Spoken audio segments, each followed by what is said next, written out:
delighted to talk about relationships today. It's one of the things that people tend to overlook and assume that you're going to get right automatically, and we don't. We've got a lot of relationships that just aren't fulfilling, they aren't satisfying, they go nowhere. Then we have other relationships that are really create the quality in our lives.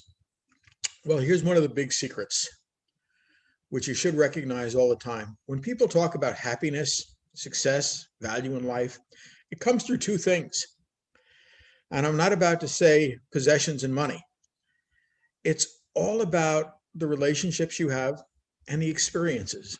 It's about people, it's about connections. So I wanted to take the time, and I was privileged to be able to do it, to talk to you about how your mind really works with relationships, how you connect with people, how you can optimize those connections, how you can make them better, how you can get them where you want them to be, and don't just drift and have them accidentally. You can make those connections how you would have them be. Now, what I'm going to do is a little bit untraditional. I'm going to start with telling you what the basics of the relationships are, and then we're going to move from there and adjust to where things are going to be better for you. Now, the first thing that's going to be part of every relationship you have is you. I always love it when I get to do counseling with people and they start complaining about all the different people that they've had poor relationships, unsuccessful, unhappy relationships, things that didn't go where they were hoping they'd go, but they were disappointments. And the first big secret is to tell everybody that the one thing in common of all the bad relationships you've ever been included in is you were there. So the opening question is, how are you doing? Are you ready for the relationship? Are you ready to connect? Are you comfortable with your relationship to yourself? And I try and warn people of that's the primary relationship. Are you getting along with yourself? Are you someone who is worth knowing? Someone who can bring value to my life, who can contribute, who can get me excited? Or are you someone who's going to drain my energy, who's going to be dependent? We all add value. So we need to be self-accepting, self-appreciating, confident. We need to recognize that value, that life, those things we add to others. But yet we need to be conscious and assertive. We need to recognize where our boundaries are. There are people who just drain you. And if you keep giving and you keep pouring into that black hole, you'll find yourself exhausted and tired, hurt and offended. And yet there are other people who seem to add life to you. They make things better. They get you excited. They make life go where you want to go. So we want to be self-aware. What kind of a person are you? What are your feelings? What's your moods? What's your personality? Who fits well with you? Who doesn't? And then we want to self-manage that. How do you handle yourself? Are you controlled? Are you disciplined? Do you understand your goals? Are you somebody I can trust? Are you somebody I can depend on? Do we have fun together? And it's about how you control yourself. Very often people think of the people they want to be in relationship with. If I can get someone who will complete me, if I want to get someone who will give to me. And that's kind of the wrong emphasis to your relationship. You want to be the other way around. Think first about giving, serving, contributing, making other people better. And then you're going to find out that you're going to receive a lot. It's actually kind of a funny paradigm, but I like to warn people early. The more you give, the more relationships, the more friendships you have, the more you'll get. And you get those relationships by empathy, connection, social awareness. How is the other person thinking? How do we get along? How do we manage those relationships at the highest level? Do we handle conflict? Do we collaborate? Do we set up relationships that are fulfilling, lasting, enduring? or are we just transient? Now, what's interesting to me is when we start looking at this whole matrix, the four areas of a relationship, very often we get lost. The internet, computers get us to think of things that aren't real as real. I've had a lot of people come to me and tell me, I'm extremely popular. I've got 5,000 friends on Facebook. I kind of scratch my head, say, 5,000 friends? That's incredible. You have 5,000 people that you know very well. I see that you know this person in India. Tell me about him. Well, I've never really talked to him. I've never really met him, but we're Facebook friends. I'm not sure what that means as a friend then. If you've never talked, you've never met the person, you've never exchanged any thoughts, any feelings. But yet we wind up going to conferences, places. We'll pull out the phone, the cell phone, and ask the magic question, are we friends? And through the magic of the internet, the answer is someone will look at the computer, they'll look at Facebook, they'll look at LinkedIn and say, yes, we certainly are friends. I see you on my friends list. Well, that's much more about being an acquaintance than a friend. So we start by asking the magic question. And again, I'm using Facebook as a paradigm to try and warn you. It asks, are you in a relationship? And it seems to have this magical, mystical quality of a relationship. And if someone is in a relationship, we immediately think of relationships as an intimate relationship, lifelong relationships, deep connection. But yet we've got many, many relationships. That's what makes your life go around. So the first thing I'm going to tell you is when you think of a relationship, expand your thoughts. My relationships are my connections. I have a relationship with myself. I have a relationship with many people I do business with. I have relationships with people I've just met. I have deep relationships with my wife and my family. So we've got to figure out exactly what's the context and the content of that relationship. So we start by trying to figure out, what do you want to get out of it? What are you giving? How is this going to serve you in the future? Well, when we start looking at relationships and social intelligence, it's predicated on your soft skill. Can you communicate? Do you talk to people? How much sharing do you do? Is it at a deep level? Is it superficial? If someone just meets me and starts talking at a very deep level, I'm uncomfortable. I expect to get to know you first before we have these deep, intimate conversations. On the other hand, if we've known each other for a while and we are very close friends, I expect you to tell me what's going on, communicate with me, share thoughts, reach out, tell me what's happening. So we start looking at your thoughts, your behaviors, your communication. How close are you? How distant are you? How formal is this? How informal? Are we social friends? Are we very close friends? Do we do a lot of things together? Is it just transient? And hopefully you start recognizing the different relationships you have. What's been interesting is scientists have looked at this and said you have about 250 people you're really connected with. You know them, they know you. That's kind of an interesting number. When Facebook says we can have 5,000 friends, and the scientists tell us there's really only about 250. And then we can move to one level beyond that. How many really close friends do you have? Frighteningly, the answer is about 6. The better I know you, the more I connect with you, the more I resonate with you, the more we share things, the better we're connected together. Where do we start? Connect with me on LinkedIn.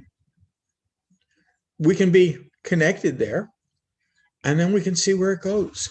We can develop a friendship, we can develop a closeness, or maybe we can just develop a professional understanding.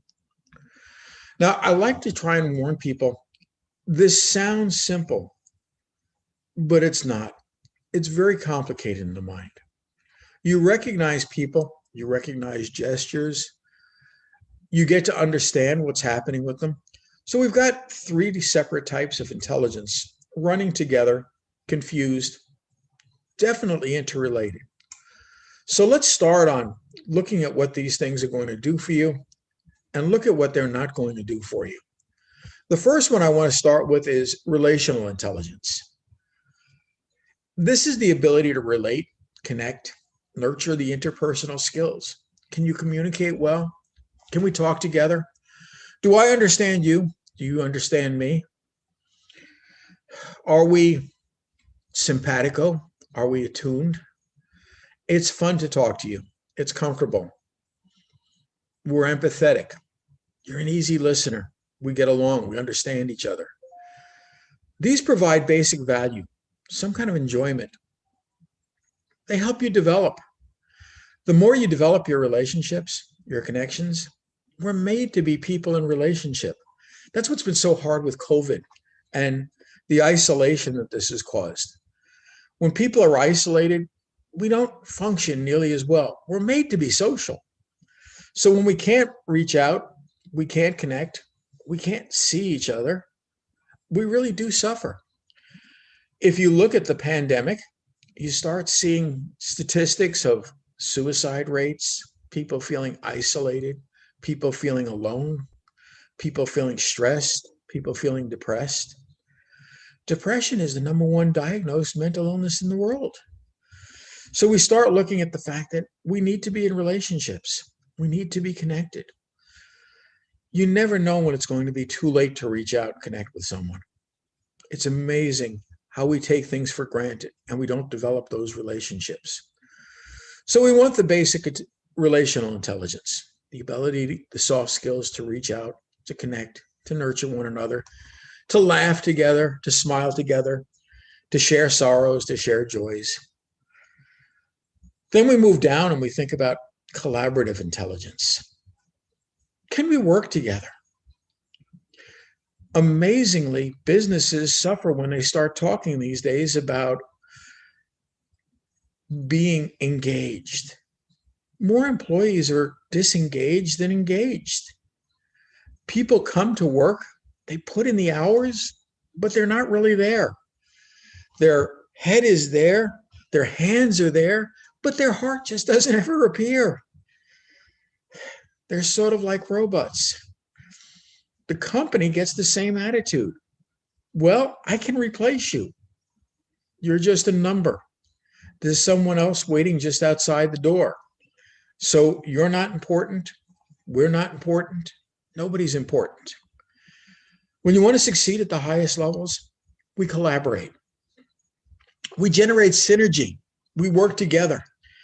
We get things that are beyond my imagination, beyond your imagination, but yet together we can achieve things that we couldn't.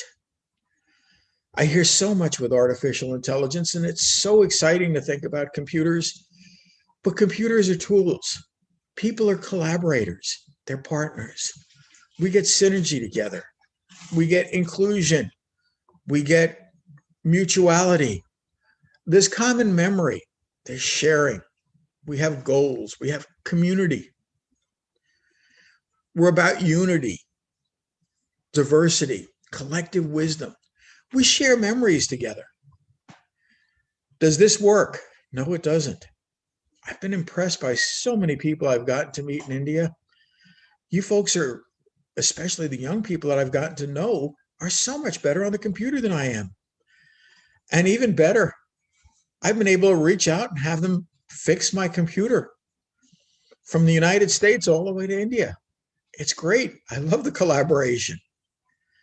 And then we go to the third part, social intelligence. Are you socially aware of people? Are you empathetic? Do you understand how they feel? Every now and then we're tempted to just say, oh yes, of course I do. I'm an empathetic person. I care. I'm compassionate. I'm invested in humanity. It sounds so wonderful. But are you? Do you recognize your communication is visual, auditory, and in words? They're all important. Is it safe to talk to you? Or are you going to laugh at me? You're going to make fun of me? Do you feel like a friend, an ally, somebody who's on my side? Or are you going to be someone who dismisses me and belittles me, makes my ambitions go away? So we start asking questions about, what's your culture? How do you think? What's your frame of reference? Every now and then we automatically assume that we understand each other, and we don't. We wind up with a frame of reference based on your age, your education, your social context, the people you know, the relationships you've had, the company experiences you have. We are all so much more than we just look like originally. So for social awareness, I need to know who you are. What's our context? Yes, we have a relationship. I have relationships with thousands of people, many of whom I've never even met. Some people I don't know call me a friend. Hey, that feels good. I like to have lots of friends, but I like to create harmony. I like to have some balance in my life. I always kind of laugh a little bit when people sit and say, I've got 50,000 friends on LinkedIn. I've got 30,000 friends on this media or that media. I'm older than most of you, and I laugh because I grew up in New York City. And everybody sits there and says, I want to get more likes. I want to get more people connected to me. I want to grow my influence. Well, you grow your influence by connecting to people, by adding value. When I grew up in New York City, I had a telephone directory. Some of you may actually remember phone books. It listed about 14 million people in New York City. They were all alive. I had their phone numbers. I had their names. Did I know 14 million people? Not even close. So we start looking at the people who are relevant to me, who bring balance and direction to me, who bring quality to my life. Understanding. This includes cultural intelligence. It includes academic awareness. It includes learning. It includes growth. So we put the three of them together: relationship intelligence, collaborative intelligence, social intelligence. It's going to be about your personal partnerships, your business partnerships, your relationships, your close relationships, your distant relationships. How well are you connecting with people? Is this nurturing you and serving you? Or are you an island somewhere? Well, some of us, just because of our personalities, are more extroverted. We like more relationships. We like more connection. Some of us are a little bit more withdrawn, quiet. They don't like as many relationships. They want to be more distant. They want to be more defensive, more closed. It's up to you to choose what you want to be and who you want to be. But you need to start cultivating these three intelligences and recognizing that they're major priorities in your life. We use a system called Spectra to tell people this is how you need to understand things. This is your person to person. And by the way, we're getting much more person to person in the world. When you go on media, when I go to buy something from you on the computer, well, what do I see immediately? The computer, the artificial intelligence, the algorithms are wonderful. They're able to tell you, because you looked at this yesterday, we can offer you the following things. We think these may be something you'd be interested in. And it's right more times than not. So does the computer really know me? Not really, but it's able to analyze some of my behavior. So think Spectra. We start with, what's the situation? What's your social awareness? What's your understanding? What are our connections? What are our expectations? Are you delivering with integrity on those expectations I have of you? You said you were going to be available. You were going to show up. You were going to do this. Do you keep your commitments? Or, no, I better be very careful about what my expectations are. So situational is going to talk to us about, is this a business relationship? Is it a personal friendship? Is it both? How deep is it? How often do we connect? What are the appropriate things? We've got so many issues about sexual harassment and bullying and everything else that are simply just inappropriate communications. We don't know what's acceptable and what's not acceptable. So we're looking at, as some of you already noted, this becomes your social intelligence. It becomes conscious. It becomes subconscious.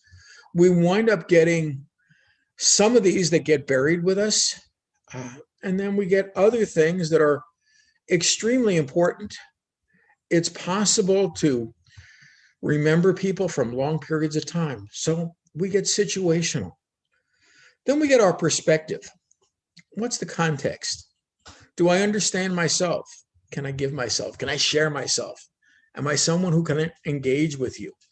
And am I someone who is open to that engagement? How do I value myself? How do I validate myself? Do I see myself as being a good person, worth knowing? Hopefully you validate yourself and you see yourself as someone who can contribute, someone who can make a difference to me, someone who's worthwhile for me to know. If you don't see yourself as worthwhile, if you don't have that basic confidence, self-esteem, and you come towards me and you say, hi, I don't like myself. I don't enjoy being who I am, but I want to meet you. Why should I like you? Why should I enjoy you? So you've got to like yourself. Generate your perspective. When we move to the E in the spectra, empathy, engagement, expression. Are you sharing? Are you real? Are you who you say you are? Are you someone who's mentally, emotionally engaged with me? Are we really communicating, or have you really left? People talk about making people in their company more engaged. I want to make my employees more motivated. You can't make people do anything. They choose to be, they choose to do how they are, who they are, and how they want to be. So we want to get that engagement happening. We want to invite engagement. We want to encourage it. We can't demand it. Then we get into the question of expression. Once I was asked the magic question by someone, does emotional intelligence, does this work in all the countries? And I almost was ready to laugh. And the answer is, anywhere people have emotions and relationships, it works. However, if you're able to take me to a country where people don't have emotions and they don't have relationships, it's going to fail miserably. However, expression is critical in the Spectra system. You'll find out that some of us are very visual, are very free to express emotions. As soon as you see them, they're going to give you a hug. They're going to have a big smile. They're going to act extremely delighted to see you. Conversely, there are other people whose personalities are simply more withdrawn. Maybe they'll give you a handshake, a quiet, shy smile. They express themselves a little bit differently. They're not going to use words. Maybe they use actions. There are many different languages we use to tell people we care. There are many different languages we show people we care. So it's a matter of how do we express it? The magic parts of this. Are you interested in the other person? Conversations are two ways. Are we listening? Are we sharing? Are we letting go of that conversation periodically to let the other person interject and get involved? Do I really care? Am I really interested? Or am I simply waiting my turn to speak? How's our interaction? Do you think of how I feel? Do you care? And then, like it or not, we invest in those relationships. We invest our energy, our time, our resources, our effort. Those are real things. The more you invest in that relationship, the harder it is to let it go. The more important, the more significant it's going to be to you. So we start looking at the time, the quality, and superficially the quantity of those relationships. How well connected are we? Oddly enough, years ago, I would have said, obviously, you have to meet people to be friends. Now, through the miracle of the computer, the internet, I've got a number of people that I consider very good friends that I've never met in person. The C component. Do you care about other people? Are you considerate? Is it hurtful when I talk to you? Do you slight me? Are you constructive? Are you relevant? Do we connect? Do you add value to me? Mary Kay and all sorts of sales courses will tell you, make somebody feel important and you're going to do better with them. Yes, it's true.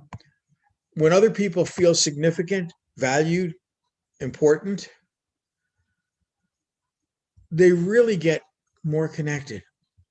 You care about me. You're considerate. You've chosen words. You've chosen things that relate to me. You're not just in your own world. Then we move to the T in the spectrum. Is your relationship transactional? And there's nothing wrong with transactional relationships. Every now and then, people use words as pejoratives and condemn them. When I go to the grocery store and I buy groceries, I have a transactional relationship. Can you show me where the fruit is? Can you help me with this? Here's the money. Here's the transaction. It's done. It served all of us, but it was simply transactional. And then in leadership these days, we talk about transforming. The best leaders, the best people in your life are going to function personally, professionally. You're never going to be the same after their relationship. You're going to be transformed. You're going to be able to develop more. The possibilities are going to emerge. Relational, is this giving me an advantage? Is it giving me quality? And then finally, the A, are you authentic? Are you who you really are? When you have to put on airs, when you have to fake it with people, when you can't be who you really are, when you can't share that genuine person you are, your relationship is going to suffer. It's going to be very limited. So we want to be authentic. We want to be assertive. We want to self-protect. But I do want to have those relationships. Now, some of what we're asking is, are we prejudiced? Yeah, we all have internal bias. Self-awareness, getting to know yourself, getting used to yourself, that's going to be able to allow you to expand and enhance where you are. Once you're aware of your limitations, your barriers, your struggles, you can overcome them. But if you can't get rid of the barriers, if you're not aware of them, I don't know how you can deal with them. So you want to recognize your limitations. I've had some friends in India ask me very bluntly, have you been here? And this tells you my age right away. I laughingly have told people, I've been to Bombay, but I've never been to Mumbai. Some of the young people have scratched their heads and told me, it's the same place, I don't understand. But the older people recognize that when I say I've been to Bombay, but I've never been to Mumbai, it's my simple way of saying that's how long ago it was that I was there. Is the country the same? No. In fact, I've gotten to talk to friends in India, people that I know and really enjoy, who were never there when I was first there. So we start looking at the Spectra System. We look at your dynamics, the care, the collaboration, the connection, the higher level factors. Now, here's where I'm going to generate some sadness with relationships to you. Very often we reach out to someone that we were connected to years and years ago, and we find out the same dynamics just aren't there anymore. We're not close anymore. We're not relevant to each other. I've still got friends, connections from high school days. It's frightening to say it, but that's over 40 years ago. They've changed. I've changed. We're not relevant to each other. Yes, there are still memories. There are still important things we share, but our lives have gone in different directions. There's still an old warmth there, but we're never going to be what we once were for each other. Look at the magic that we ask people. I love quotations, by the way. A new friendship opens up new doors and possibilities. Very often, the best friends wind up telling you things about yourself that you didn't even know about yourself. They know you. They see things. They share. They share your joy. They share your sadness. Friends multiply your joy. They divide your sadness. Now, here's what I'm going to encourage you to do. I like to tell people to take notes, write things down. It makes it more relevant to you. Every now and then I'll hear someone say, I met this person and they were completely useless to me. We didn't have anything in common. How much of a chance did you get it? There are about 250 people each and every one of us knows. So if you know that many people, you probably know someone who can help me. If it's not you, it may be one of your close connections. Maybe you can connect me. Maybe I can connect you to someone who can help.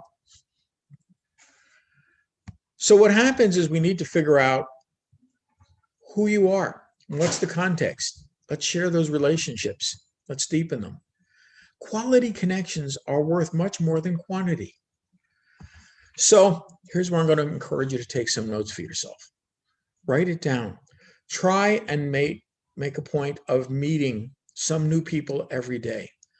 I usually tell people that I work with, make a point of meeting anywhere between 3 and 6 people a day. Well, I can go to a networking event and I can meet 50 people there. Really? You're back to quantity, not quality. Meet with 3, 6 people. Have a conversation with them. 5, 10, 15 minutes. That's all it takes. The better you get to know them, sometimes those conversations only take 2 or 3 minutes to reconnect. Meet with them in person, online. Make those connections rich. Can we see each other visually? Better. In real time? That's good.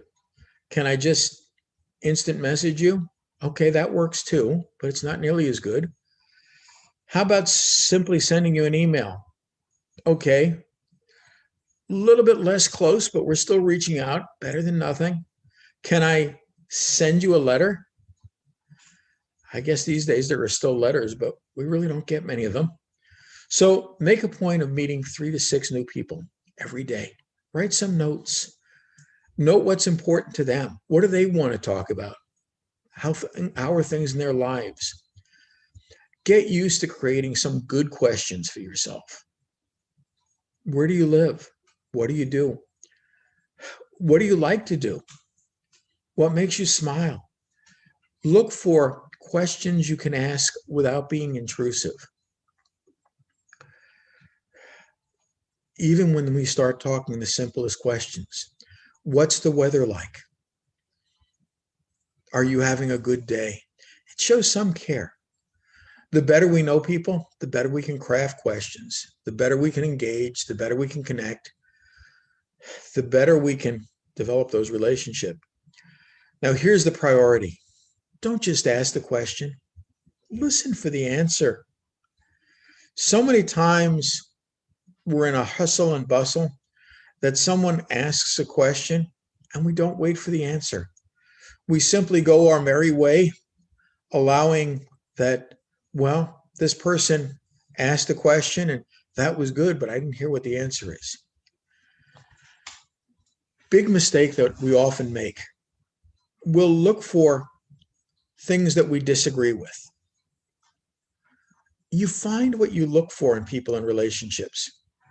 If I look for disagreement, if I look for those biases I have, if I look for those stereotypes, I'm going to find them.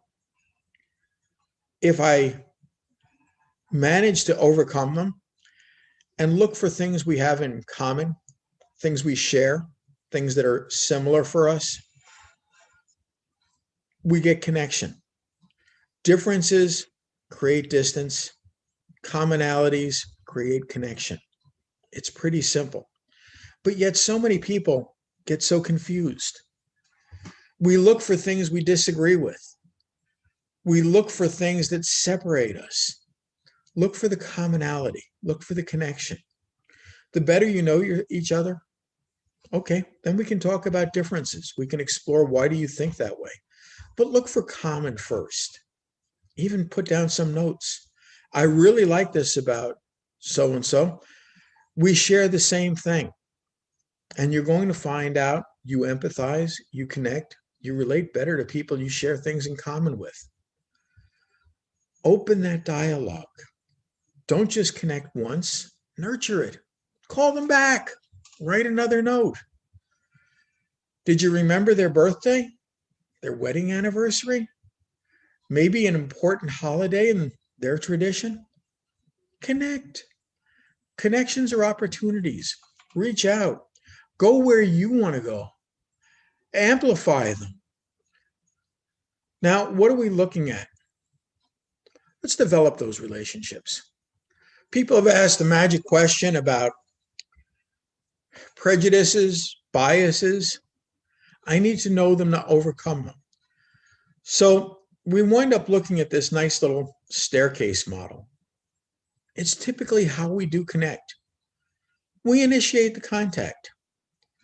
Somebody sends me a friend request on LinkedIn. Okay.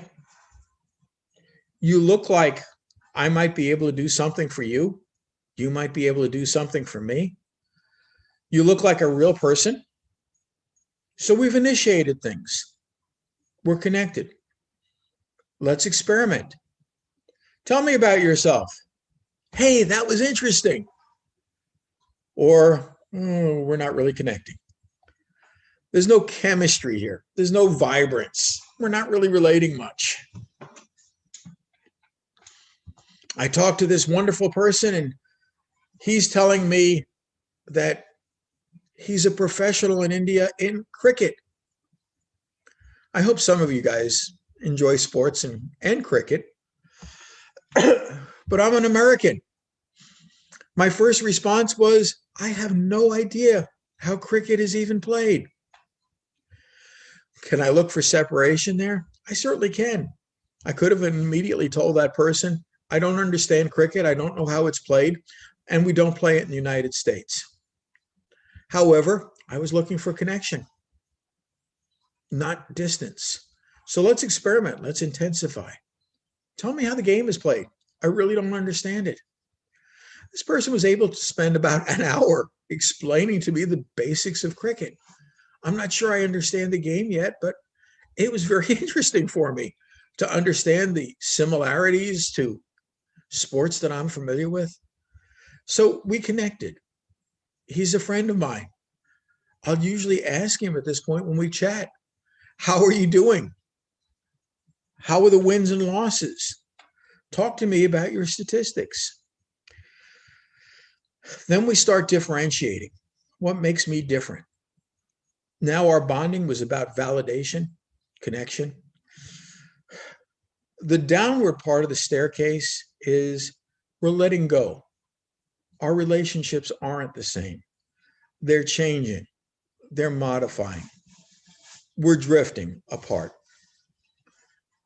Maybe things are becoming more different than similar. we've got less relevance to each other, less connection. We differentiate. It's stagnant. It's not going anywhere. We avoid people. People talk about politics. I don't like to talk about politics. It generates more separation for me than connection. So people who want to talk about politics generally aren't close to me.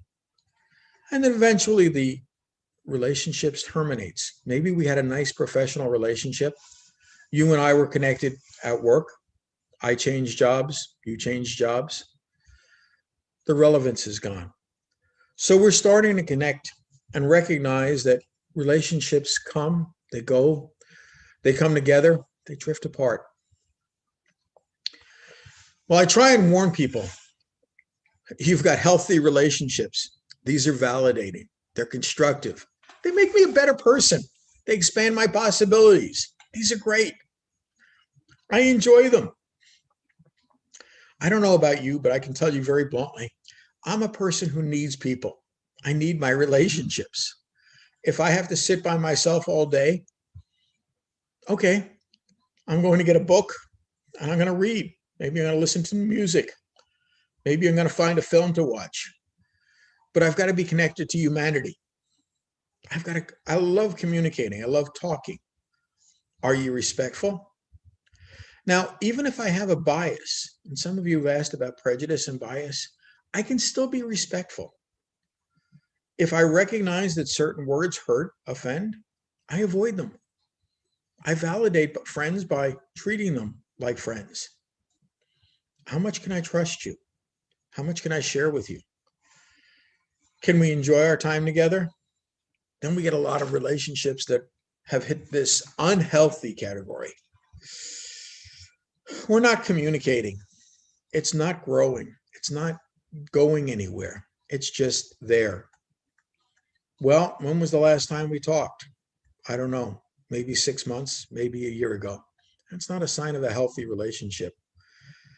Maybe you're taking me for granted, a little bit disrespectful, not thinking of me as an important person. You've lied to me. We have an integrity breach. I've worked as a marriage counselor for years. And one of the things I've always tried to warn people is trust is usually the last bond that we form with people, but it's also one of the most fragile. So when people are disingenuous, they lie to you, they're not honest, you can't trust them, that really hurts the relationship. Then we have, at the far end of the spectrum, the abusive relationships. They're dysfunctional, they're difficult, they're toxic, they're hurtful. Somebody hurts my feelings regularly. It seems that it may almost be deliberate. The more times we talk, the more it's uncomfortable for me. Those are abusive relationships. Is somebody verbally abusive? They tell me how unimportant I am. They tell me, you really don't matter to me. They tell me, I'm ugly, I'm stupid, I'm this, I'm that. Those are abusive relationships. We can be physically abusive, emotionally abusive, verbally abusive, but we need to take care and recognize what's happening. Is somebody controlling you? Are they manipulating you? Pressuring you? There's a lot of stress in this relationship. It takes a lot of work. So we start asking, where are we? How do we fix the relationship? How do we get it from abusive to healthy? Or can't we? Some relationships really just need to be left behind. Well, this is all about emotional intelligence. You need to be self-aware. You need your self-esteem, your character, your integrity, your mindfulness. Who am I? What's the context? Assertiveness. Normally, we wind up looking at self-management and asking, are you timid, shy, withdrawn? Or are you demanding, domineering, aggressive? Actually, you need to find that nice middle, the assertiveness in between. We want to be people that other folks can know, like, and trust. That's the magic dyad with our relationships. I want to be someone you feel you know. I know Bob. I like Bob. Hopefully, you're all sitting there telling yourselves how much you like me. Do I trust him? Well, we wind up looking at these things and saying no, like, and trust are continuum. It's not all or nothing. You trust me. How many of you people want to just send me all of your money and say, Bob, just take care of this for me? Hopefully, you don't trust me that much. You don't know me that well. Does this person make you happy? Do they make you sad? How do you feel when you're around them? Are you optimistic? What's the quality of the relationship? Is it adding value, compassion, kindness? Oh, I can always call my friend Joel for a few kind words when I'm down. Or aren't they available for that? Are they appreciative? Are they sensitive? Are they aware what's happening? So we're looking at context, content, positive relationships, negative. Are we comforting each other? And this is the know, like, and trust. Some of you folks come from a sales background. Well, who do we want to do business with? I want to do business with people I know, like, and trust. That's the salesman's saw. All things being equal, I do business with people I know, like, and trust. Take it to your relationships. It works there as well. Who do I want to have relationships with? Who do I want to talk with? People I know, who I'm comfortable with, who I'm relaxed with, who feel familiar, who I can share stories with, who share their stories. We can laugh together. We can joke together. We can sing a song together. Those are the people I know. The people I like. We've got common interests. We share things together. They make me feel good. They make me feel important. They listen to me. They smile when they see my face. I know Bob. He's a friend. I like people who smile and look like they appreciate me. They're warm. They're fun. They're energetic. They're going to offer a few kind words to me. Encouragement, praise. By the way, I don't know about you guys, but I can always use a few kind words. Praise always feels good. We don't get as many kind words as should be. Are they optimistic? Are they looking at the future? And then we go to the trust boxes. Do they deliver on their commitments, on their promises? Are they professional when we connect together? Do they show confidence? Do they look like someone who is bringing something to the relationship? How's our integrity? Can I trust them? What can I share with them? Are they competent? Are they able to do what they say they can do? Every relationship is going to have limitations. If Joel calls me and asks me, can you teach me cricket? No, I can't. I'm not competent there. If I can fake it, he's going to know I'm faking it pretty quickly. We can recognize relationships, look for allies, persistence. And what happens is when we trust people, not only do they have the reputation for integrity and delivering, we've got the experience with them. Relationships always travel hand in hand with experiences. Now, if you're going to invest in yourself, we're going to have good relationships. If you don't invest in you, our relationships are going to be taxed. They're going to be strained. So we want to have that self-interest. I don't want to be in relationships that are harmful to me, are hurtful to me, are damaging. So we're going to have some self-interest in that relationship. And yes, you should have it. I want to exercise self-care, self-awareness, self-management, self-leadership. I want to be who I want to be. On the other hand, if I'm isolated, self-centered, selfish, self-serving, disconnected, that's going to hurt my relationships. So the more I move towards indifference, that balance isn't going to form relationships well for me. Then I'm going to be with you. Am I empathetic, self-sacrificing, sharing, attentive, emotionally invested? Do I validate you? Do we care? Or do we have relationships with weak boundaries? They're burdensome. It's all about you. It's all about me. If it's not balanced, we're not going to do well. I've got to be someone I'm not to have that friendship with you. Well, some people get codependent. So we want to figure out, how much am I investing? How much are you investing? And we want to have that balance. Again, we go to quotations. Steve Covey talked about collaboration, synergy. We need friends. People are made to be social. We work together. Again, some things for you to do.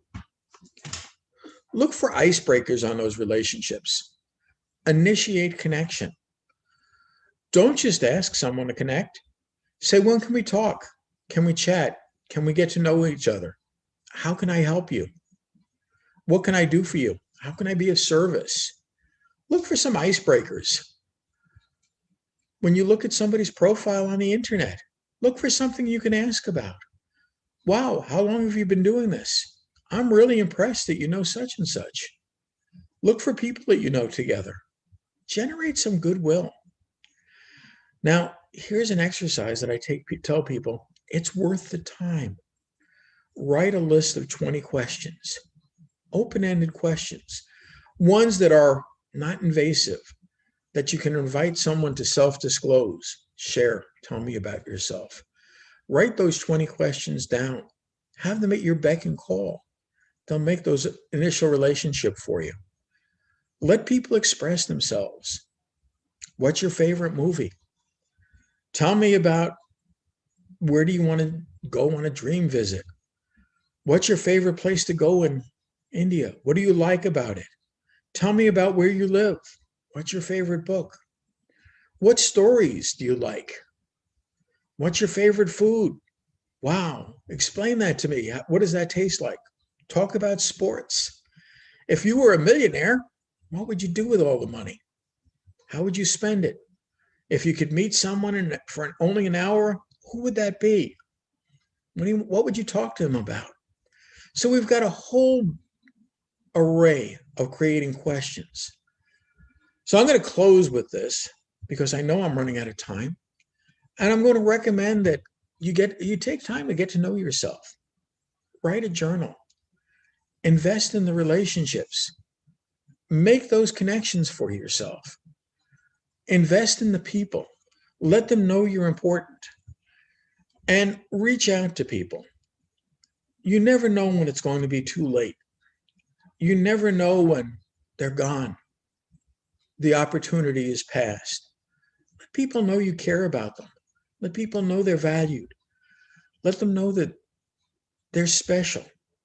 They're special because they're my friend. Acts of kindness, compassion, connection, they have value beyond measure. So with that, I'm going to encourage you to connect with me. Not just a link, but really connect. Hey, let's have a conversation. I'm on WhatsApp.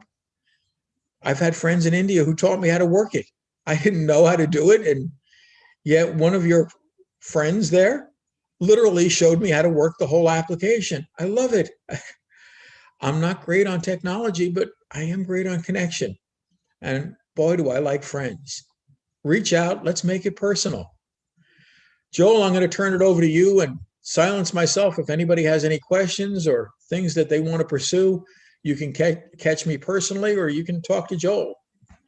Thank you, sir. So, for the participants, if you have any questions or any queries regarding emotional intelligence or optimizing your relationship with somebody, feel free to text him through LinkedIn. We'll be dropping us the link in the chat box. And to conclude the session, sir, it was a really an amazing session. You told about the value of connections. Like in LinkedIn, to know the value of connection, I connected you through LinkedIn. I texted you regarding this wonderful opportunity, so that we want people like you to the knowledge that you have gained through your experience is more valuable to the people who are new to the field of psychology, sir. And like the value, I mean, the instead of quantity, the quality is being more focused here to create a good essence in life. And that quality has attracted me much in the session, sir. And the value of the connections. And there's some saying called we should know when to leave a relationship. So you explained in an amazing way, like staircase is a way to leave out, stepping down. Yeah, that's really cool, sir. Like knowing when to leave is through a staircase down by avoiding them or removing them out of our life. And also you told us an amazing quality a person should have, being an icebreaker, like initiating few conversations, staying it connected with the new people. I mean, with the new people, not with people who have already done a lot of things. But when we are connected with new people, you told about the ice breaking sessions that we can connect. And yes, sir. So it was an amazing session. Our participants really enjoyed it. They were like saying that it was an amazing, informative session. Like because it was a 1 hour PowerPoint, I thought people might get bored and all. But they were really engaging, and they felt, they were saying heartful thanks to you, sir. Your amazing session regarding optimizing relationship. Thank you so much, sir. Thank you for being here, and thanks a lot. So like My honor, Joel. Yes, sir. So I would And like to present hopefully you. you can tell some of the other people. You reached out and we've chatted, and Yes, I sir. do consider you a friend, and I've enjoyed our relationship.